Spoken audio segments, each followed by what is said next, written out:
اصحاب کہف کا نام تو سنا ہے نا ماشاءاللہ آپ حضرات. پہلے اس کی فضیلت میں ایک حدیث نہ بیان کروں.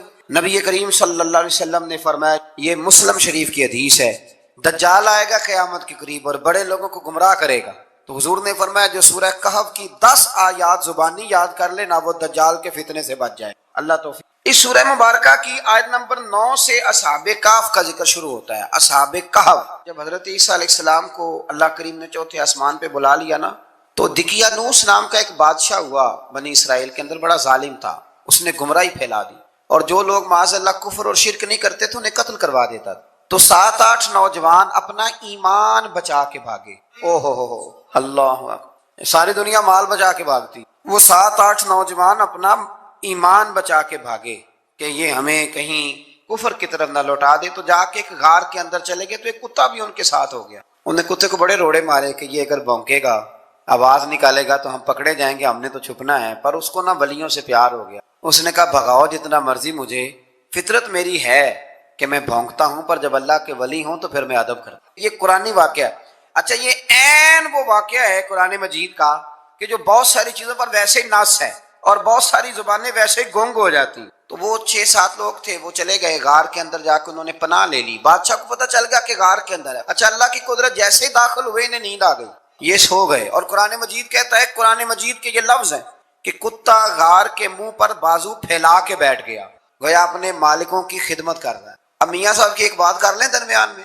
میاں صاحب فرماتے ہیں، جنہ تنا وچ عشق نہ رچیا، کتے ہونا تھی چنگے، اور چلو مالک دے کر راکھی کر دے، صابر بھوکے ننگے. یہ دیکھو نا کہ اتنا تو ان کے اندر بھی کمال ہے. اپنے نا دونوں بازو پھیلا کے، کتا بھی غار پہ بیٹھ گیا. ان کو نیند آ گئی. بادشاہ نے پتہ کرایا کہاں بھاگ کے گئے، تو کہا وہ غار کے اندر ہیں. بادشاہ کہنے لگا کہ ان کی سزا یہ ہے کہ ایک دیوار چن دو غار کے منہ میں، غار کوئی بند کر دو. جس بندے کی ڈیوٹی لگائی نا غار چننے کی، بندہ بڑا نیک تھا، اس کو دیوار بنانے کا ذمہ دیا. اس نے نا دیوار بھی بنائی اور ایک تختی پہ نا سب کے نام لکھے، اور وہ تختی ایک صندوق میں رکھ کے وہاں بند کر دی. اور اسی طرح کی ایک تختی اس کے نیچے لکھا کہ ایک تختی ان کے ناموں کی نا میں مال خزانہ میں بھی بند کر رہا ہوں. اللہ تبارک و تعالیٰ کی قدرت کے بعد مفسرین نے لکھا ہے وہ 100 سال تک سوئے رہے، اور بعض نے لکھا ہے کہ 300 سال تک سوئے رہے. 300 سال کے بعد اس طرح ہوا کہ حکومتیں بدل گئیں. بیدروس نام کا ایک بادشاہ آ گیا، وہ بڑا نیک دل تھا. اس نے ہر طرف حضرت عیسیٰ علیہ السلام کی شریعت کا پھر سے نعرہ بلند کیا. اب نا کچھ لوگ ایسے تھے جو منکر ہو گئے تھے کہ مرنے کے بعد دوبارہ کیسے اٹھیں گے. بادشاہ ایک دن حجرے میں گیا، جا کے دعا مانگی، یا اللہ کوئی ایسی بات دکھا جس سے لوگوں کا ایمان پکا ہو جائے. اس طرح کے بھی بادشاہ ہوا کرتے تھے. تو رب کریم نے کہا میں نے تو پہلے ایک راز چھپا کے رکھا ہوا، کھول دیتے ہیں. اس نے دعا مانگی، اور ادھر کیا معاملہ ہوا، ایک چرواہا بکریاں چرانے والا وہاں سے گزرا. اس نے سوچا یہ دیوار ہے، اگر اس کا منہ کھول لوں نا کبھی تو میری بکریاں یہاں تھوڑا سا دھوپ کے اندر سستا لیا کریں گی. اس چرواہے نے کیا کیا کہ اس نے وہ دیوار گرائی تاکہ میری بکریاں اندر جایا کریں. وہ دیوار گرائی تو اس نے اندر 6-7 لوگ سوئے ہوئے دیکھے اور کتا بھی سویا ہوا دیکھا. اللہ تبارک و تعالیٰ اپنی قدرت سے، اپنے فضل سے ان کی کروٹیں بھی بدلتا رہا. اپنی قدرت سے ایک طرف انسان پڑا رہے نا تو اعضاء گل جاتے ہیں، ان کی کروٹیں بھی بدلی جاتی، مناسب روشنی بھی دی جاتی، حرارت بھی. اس نے دیوار گرائی تو ان کی آنکھ کھل گئی. ایک دوسرے سے کہنے لگے آج تو بڑی گہری نیند سوئے ہیں یار، آج تو لمبی نیند پوری کر لی. چلو بھوک بڑی لگی ہے، ایک دوست کو بھیجو. یہ سارا واقعہ قرآن مجید میں اپنے لفظوں میں بیان کر رہا ہوں. جاؤ ایک دوست کو بھیجو بازار سے نا کھانا لے آئے. پیسے وہی 300 سال پرانی کرنسی.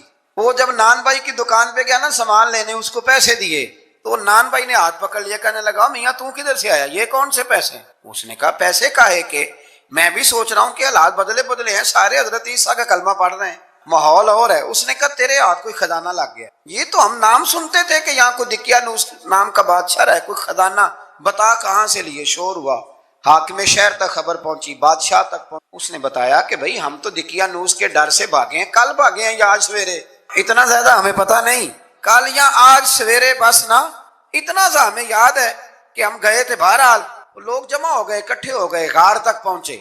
اب جو غار کے اندر تھے وہ پتہ کہتے کہتے لگتا ہے ہمارا دوست پکڑا گیا ہے. پکڑا گیا ہے تو اب بندے جمع ہو، وہ اندر ڈر رہے تھے، تسبیح کر رہے تھے، اللہ کو یاد کر رہے تھے. ادھر یہ پہنچ گیا جب ان لوگوں نے یہ جیتا جاگتا رب کے فضل کا نمونہ دیکھا. اور بادشاہ نے کہا کہ یہ کیا ہے. صندوق کھولا تو اس کے اندر وہ تختی لکھی تھی کہ یہ ان کے نام ہے، یہ دقیانوس سے ڈر کے بھاگے ہوئے ہیں، یہاں یہ سو رہے ہیں.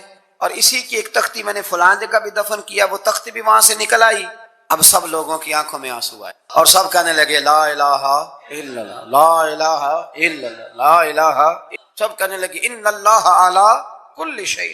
جب ان کی بات پوری ہو گئی، لوگوں کے ایمان پختہ ہو گئے، تو اصحاب کہف کہنے لگے کہ ہمیں اب اجازت ہے، ہم پھر دوبارہ غار میں جاتے ہیں۔ وہ غار میں گئے تو رب نے پھر انہیں موت عطا فرمائی، نیند عطا فرمائی، تحفہ دیا۔ بادشاہ نے پھر اس کے آگے دیوار بنائی اور وہاں بادشاہ نے ایک مسجد تعمیر کرا، لوگ زیارت کرنے جاتے۔ یہ اصحاب کہف کا ذکر ہے۔ اب یہاں ہمارے مفسرین نے لکھا ہے کہ وہ جو کتا تھا نا، وہ بھی ساتھ ہی تھا۔ اللہ قیامت والے دن اسے انسانی، یا تو انسانی شکل ملے گی، یا جیسے رب کا فضل ہوگا رب کریم اسے بھی جنت عطا فرمائے۔ اس نے تبلیغ کی، دین کی، اس نے کیا کیا؟ تبلیغ کی، نمازیں پڑھی، روزے رکھے، حج کیا، 10 ہوتے صحیح اس کیتا کی۔ اسی آخیے نا خدا کے فضل سے ہم پر ہے سایہ غوث اعظم کا، ہمیں دونوں جہاں میں ہے سہارا غوث اعظم کا۔ لوگ پریشان ہو جاتے ہیں، کہتے ہیں کس طرح کی بات کرتے ہو؟ تو میں نے کہا اصل میں تیرا عقیدہ کچا ہے۔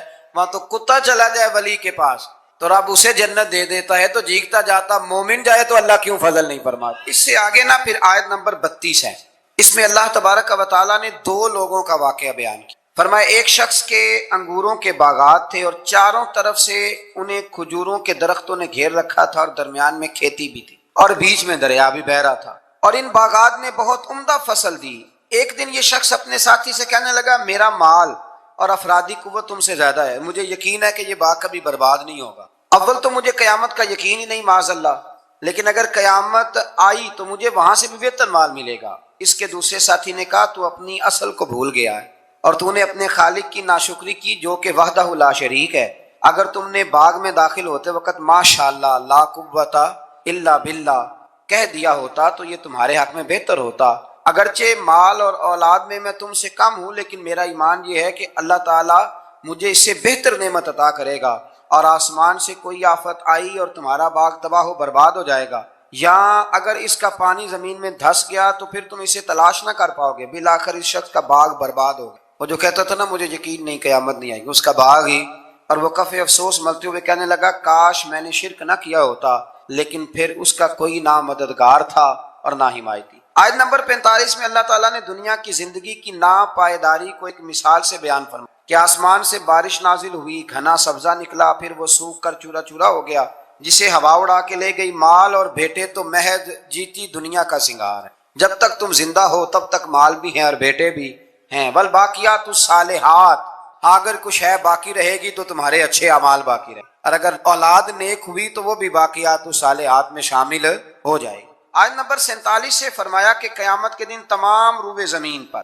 ایک کھلے میدان کی صورت میں ہوگا، سب لوگ صف باندھے رب کے حضور اکیلے حاضر ہوں گے اور اپنے اعمال ناموں کو دیکھ کر خوف زدہ ہوں گے، کہیں گے ہائے افسوس اس اعمال نامے کو کیا ہوا، اس نے نہ کوئی صغیرہ گناہ چھوڑا نہ کبیرہ، مگر سب کو شمار کیا۔ اللہ تعالیٰ نے قرآن مجید میں ارشاد فرمایا ہے کہ حل جزاء الاحسان الا الاحسان، فرمایا کیا ہے احسان کا بدلہ سوائے احسان کے، نیکی کا بدلہ صرف نیکی ہے۔ دنیا میں جو لوگ خیر کے کام کریں گے تو اللہ تعالیٰ انہیں دنیا میں بھی خیر عطا فرمائے گا اور قیامت میں بھی خیر ہی عطا فرمائے گا، اور جو لوگ دنیا کے اندر شر کریں گے انہیں قیامت میں تو اس کی سزا ملے گی ہی، کچھ نظارے اس کے وہ دنیا میں بھی دیکھیں گے۔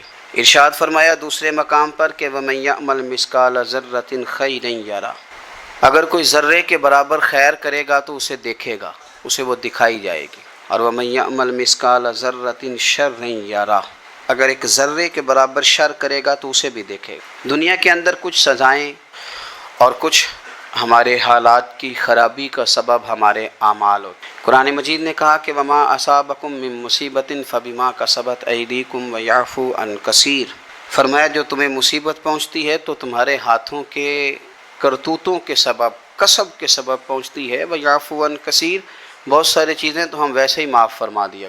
زندگی دنیا میں رہتے ہوئے بھی انسان کو کچھ سبق دیتی ہے۔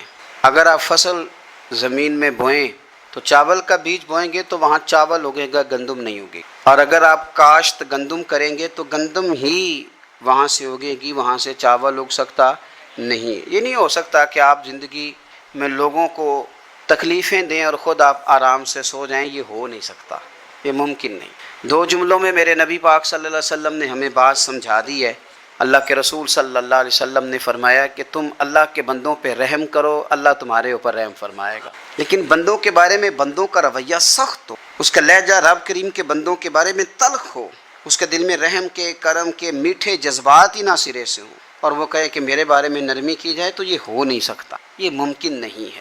ہم کیا کرتے ہیں؟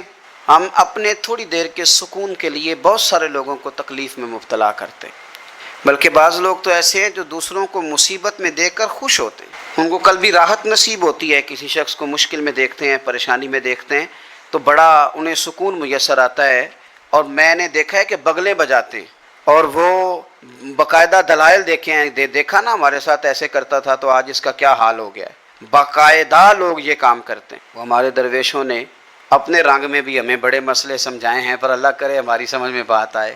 اللہ کے بندوں نے نا سادی کر کے باتیں، سادی کر کے اور نرم کر کے، اور ہمارے مزاج اور طبیعت کے مطابق ہمارے ذہنوں میں اتارنے کی کوشش کی ہے، اگر ہماری سمجھ میں آئے۔ دیکھیں نا درویش کیا کہتے ہیں، کہتے ہیں دشمن مرے تو خوشی نہ کریے۔ دلیل کیا ہے کہ سجنا بھی تو مر جانا ہے نا، یہاں تو یہ کہے نا کہ دشمن مر گیا تو دوست نہیں مرے گا۔ تو کس طرح سادہ کر کے اور عام فہم کر کے اور ذہن کے قریب جا کے بات سمجھاتے ہیں، کہتے ہیں کس بات کا چاؤ کر رہا ہے تو، دشمن مرے خوشی نہ کریے، او پائیا سجنا بھی مر جانا ہے، دیگر تے دن آیا محمد اوڑک نو ڈوب جانا ہے۔ یہ تو کس چکر میں تو پڑا ہوا ہے۔ ترمذی شریف حضرت واصلہ بن اسکے رضی اللہ تعالیٰ عنہ حدیث کے راوی ہیں، یہ حدیث ضرور یاد رکھیے گا۔ میرے نبی پاک صلی اللہ تعالیٰ علیہ وسلم نے فرمایا اپنے بھائی کو مصیبت میں دیکھ کے خوشی کا اظہار نہ کرو، اسے تکلیف میں دیکھ کر کبھی خوشی کا اظہار نہ کرو، ورنہ حضور فرماتے ہیں اللہ اس پر رحم کر دے گا اور تمہیں اس مصیبت میں مبتلا کر دے گا۔ کبھی بھی دشمن مرے تو کدے خوشی نہ کریے، کیونکہ سجنا بھی تو مر جانا ہے۔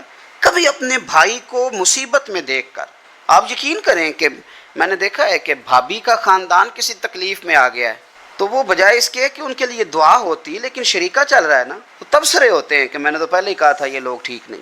یہ با مروت، با اخلاق اور وفادار لوگوں کا یہ رویہ ہی نہیں ہوتا۔ وہ تو گہرا دشمن بھی ہو، گہرا، اس کے بارے میں بھی دیکھیں نا، میرے نبی پاک صلی اللہ تعالیٰ علیہ وآلہ وسلم کافروں اور منافقوں پر نرم دل نہیں تھے، ان کے بارے میں بھی حضور دعائیں کرتے تھے کہ اللہ انہیں خیر کی توفیق عطا فرما۔ تو کبھی بھی کسی کے بارے میں اس طرح کا رویہ اختیار نہ کریں، ورنہ وقت دور نہیں کہ جب آپ اسی طرح کا ہمارا معاملہ عیب تلاش کرنے کا ہے۔ میں کس طرح کھول کے آپ کو یہ بات عرض کروں کہ لوگوں کا دل کرتا ہے کہ ہمیں خوبیاں نہیں کمیوں کا بھی پتہ چلے، ٹٹولتے ہیں کہ تو وہاں نہیں جاتا، تو جاتا تھا تو اب کیوں نہیں جاتا، اور تو اگر جاتا ہے تو پھر تو کوئی کہانی سنا، کوئی بات چھیڑ۔ یہ ہمارا مزاج ہے، ہم چاہتے ہیں۔ میرے رب نے ہمیں محدود بنایا ہے، ہم لامحدود کیوں ہوتے ہیں؟ اللہ نے ہمارے اوپر رحم فرمایا ہے کہ ہمیں دیوار کے پیچھے نظر نہیں آتا، یہ اس نے کرم فرمایا۔ اگر ہمیں نظر آتا ہوتا تو کتنے پردے کھل جاتے، اور بہت ساری چیزیں جو پردوں میں رہنی چاہیے تھیں وہ پردوں میں نہ رہتی ہیں۔ اس نے کرم فرمایا ہے کہ ہمیں دیوار کے پیچھے نہیں سنتا، اس کو کرم سمجھو، پردے نہ کھولو۔ اگر ہمیں یہ خبر ہوتی کہ سامنے کیا ہے تو بہت سارے ہمارے معاملات خراب ہو جاتے۔ اس کا شکر ہے، اس کا کرم ہے۔ یہی بہتر ہے کہ پردوں میں وہ پردہ پوش رہے، اور وہ اگر پردے اٹھا دے تو کسے ہوش رہے۔ مہربانی کریں، آپ جو اللہ تعالیٰ نے ہمیں محدود بنایا تو لامحدود ہونے کی کوشش کیوں کرتے ہو؟ جہاں اس نے رکھا ہے وہیں رہنے کو اپنے لیے بہتر جانو، وہیں، ورنہ حالات خراب ہو جائیں گے۔ میرے نبی پاک صلی اللہ علیہ وسلم نے فرمایا، مسند احمد میں موجود ہے، حضور فرماتے ہیں لوگوں کی جاسوسی نہ کرنا، ان کے عیب نہ ٹٹولنا۔ بس حضور نے کہہ دیا تو کہہ دیا، نہیں ٹٹولنے تو سونیا تیرے غلام ہیں، سوال ہی نہیں پیدا ہوتا کہ ہم کبھی یہ کام کریں۔ حضور نے فرمایا کسی کے عیب نہ ٹٹولنا۔ اگر تم نے کسی کے عیب ٹٹول کے اسے رسوا کرنے کی کوشش کی تو فرمایا تم اگر 7 پردوں کے اندر بھی بیٹھے ہوئے تو وہاں بھی اللہ تمہیں رسوا کر دے گا۔ یہ نہ سمجھنا کہ میں چھپ گیا ہوں تو بچ جاؤں گا، اللہ تمہیں وہاں بھی رسوا۔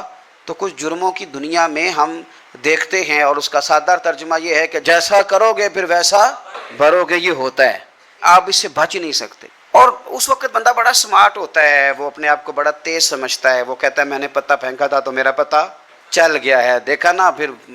اور کئی دفعہ میں نے دیکھا ہے شریف آدمی مجبور ہوتا ہے، وہ کیا کر سکتا ہے؟ شریف جو ہوا، شر اور شریف ان کا مقابلہ نہیں ہوتا، ایک چیز ہے ہی شر، تو شریف اس کا مقابلہ کیسے کرے گا؟ بلکہ شریف آدمی تو کئی دفعہ ویسے ہی بچتا ہے، کہتا ہے یار مطلب کسی طریقے جان چھڑائیں، یہ شر ہے، اور میں باوضو رہنے والا آدمی ہوں، میں گند میں کیسے ہاتھ ڈالوں گا؟ وہ بچتا ہے تو لوگ سمجھتے ہیں ڈرپوک ہے، حالانکہ ڈرپوک اور ہوتا ہے اور شریف اور ہوتا ہے. تو شرافت کو لوگ بزدلی جانتے ہیں. نبی پاک صلی اللہ علیہ وسلم کے صحابی حضرت سعید بن زید رضی اللہ تعالیٰ اور عشرہ مبشرہ صحابی حضرت عمر کے بہنوئی ہیں، اور یہ حوالہ میں آپ کو مسلم شریف سے عرض کر رہا ہوں. حضرت سعید بن زید رضی اللہ تعالیٰ عنہ وہ خوبصورت آدمی ہیں جنہیں دنیا میں چلتے پھرتے میرے نبی پاک نے جنت کی بشارت عطا فرمائی. بندے کا قد کاٹ دیکھیں کہ جنتی بندہ، یعنی اتنا اعتماد حضور نے کیا کہ فرمایا اس کے بعد والے آخری دم تک کے اعمال پر بھی میں جانتا ہوں یہ جنتیوں والے کام کرے گا. اتنا بڑا آدمی. لیکن ایک عورت نے آ کے جھگڑا شروع کر دیا، اروا اس عورت کا نام تھا. اسے آ کے حضرت سعید بن زید سے جھگڑا شروع کیا کہ یہ جو مکان ہے نا آپ کا، اس میں اتنی جگہ میری ہے، مجھے آپ بتائیں کہ ایک شریف آدمی سے عورت جھگڑا کرے تو بندہ جواب میں کچھ کر سکتا ہے؟ اب میری بات کو سمجھیں، آپ شریفوں کی مجبوریاں تو سمجھیں کتنی زیادہ ہیں. بھئی ایک عورت آ گئی، اس نے دعویٰ کر دیا، اب بلا وجہ انسان کٹہرے میں کھڑا ہو جاتا ہے. یہاں کو بندہ آگے کہہ دیتا ہے، کہتا ہے جی میں نے 20 لاکھ روپیہ لینا ہے، تو شریف آدمی ادھر کیا کرے گا؟ وہ تو مفت میں، اور دائیں بائیں بیٹھے لوگ ویسے ہی پریشان ہو جائیں گے کہ پتہ نہیں کوئی بات ہوتی ہے تو کوئی آتا ہے نا. اس نے کہہ دیا کہ مکان میں میرا حصہ ہے. اور کہہ کسے دیا؟ اسے جن کے اعمال کے صحیح ہونے کی گواہی مدینے والے رسول نے عطا فرمائی. اس نے کہا جناب یہ مکان میں میرا حصہ ہے. اب حضرت سعید بن زید رضی اللہ تعالیٰ عنہ فرمانے لگے یہ زمین اسی کو دے دو. ختم ہو گئی بات. شریف آدمی کیسے جھگڑا کرے؟ اب میں آپ کو ایک بات بتاؤں، اگر اس طرح بھی بندہ کر دے تو باتیں پھر بھی ہوتی ہیں. لوگ کہتے ہیں بلا وجہ تو نہیں نا دے دی، ایسے تو نہیں نا کوئی دے دیتا 4 مرلے، او بھائی ایسے تو نہیں نا. فوراً فرمایا حضرت سعید بن زید، فرمایا دے دو اسے. تو آپ کے اہل خانہ کہنے لگے حضور جب آپ اسے کیوں دے رہے ہیں؟ فرمایا تم دے دو. میرے نبی پاک صلی اللہ علیہ وسلم نے فرمایا جس نے ایک بالشت زمین پر ناجائز قبضہ کیا، اللہ قیامت کے دن 7 زمینوں کا توق بنا کے اس کے گلے میں ڈال دے. فرمایا اٹھانے دو اسے، توق اسے اٹھانے دو. اور ایک حدیث میں فرمایا 7 زمینوں میں دھنسا دے گا اللہ اسے اٹھانے دو، دے دو. لیکن تکلیف تو ہوتی ہے نا. اب یہ نہیں ہے کہ کہاں سے اتنا حوصلہ بندہ کرے، دل تو ٹوٹ جاتا ہے نا کہ یار میرے اوپر اس طرح الزام لگانا، اور اس طرح کسی شخص کے بارے میں وہ بندہ جس نے زندگی تقوی میں گزار دی اس پر اتنا گھنونا الزام لگا دینا. اب حضرت سعید بن زید نے نا لوگوں کو کہہ دیا دے دو، لیکن جب تنہا گئے تو دل ٹوٹا ہوا تھا، کلیجہ پھٹا ہوا تھا، طبیعت پریشان تھی. ہاتھ اٹھائے، کہا اللہ سچائیاں بھی تو جانتا ہے، جھوٹ بھی تو جانتا ہے، ظاہر چیزوں کو بھی تو جانتا ہے، چھپی ہوئی کو بھی تو جانتا ہے. اللہ اگر یہ جھوٹی ہے تو اسے اندھا کر دے، اور اللہ یہ جو زمین اس نے مجھ سے لی ہے نا پھر اس میں اس کی قبر بنا دے. بعض شارحین نے لکھا ہے کہ حضرت سعید بن زید تو پہلے وصال کر گئے، لیکن وہ عورت زمین تو لے لی، گھر میں رہتی تھی پر اندھی ہو کے رہتی تھی، ڈھونڈتی پھرتی تھی، دائیں بائیں جاتی تھی. تو لوگ اسے کہتے تھے کیا بنا؟ کہنے لگے کچھ نہ پوچھو، مجھے سعید بن زید کی دعا لگ گئی، مجھے لگ گئی دعا. تڑپتی تھی، روتی تھی. کنواں کھدوایا ہوا تھا، امیر لوگوں نے گھر میں کنواں کھدوایا ہوا تھا، تو یوں لگتا ہے کہ پانی بھی کوئی نہیں پلاتا تھا، کوئی نواسا نواسی پوتا پوتی بھی قریب نہیں آتا تھا. پانی پینے کے لیے کنویں میں گئی تو اندر ڈوب کے مر گئی. اس کا گھر ہی اس کی قبر بن گیا. دیکھیں نا، لوگ اس وقت سمجھ رہے ہوتے ہیں کہ جناب دیکھا نا میرا پتہ چل گیا. ہنس رہے ہوتے ہیں کہ دیکھا میں نے کتنا رسوا کر دیا، دیکھا پھر فلانا کتنی منتیں کر رہا تھا، دیکھا. اور تمہیں پتہ نہیں، تم کیا سمجھتے ہو کہ جس کو تم نے رسوا کرنا چاہا اس کا کسی جو ہے وہ وزیر مشیر اور بڑے آدمی سے تعلق نہیں تھا تو وہ تمہارے ہتھے چڑھ گیا؟ یاد رکھنا اگر اس کا وزیروں مشیروں سے تعلق نہیں نا غریب کا، تو اللہ ولی الذین آمنوا.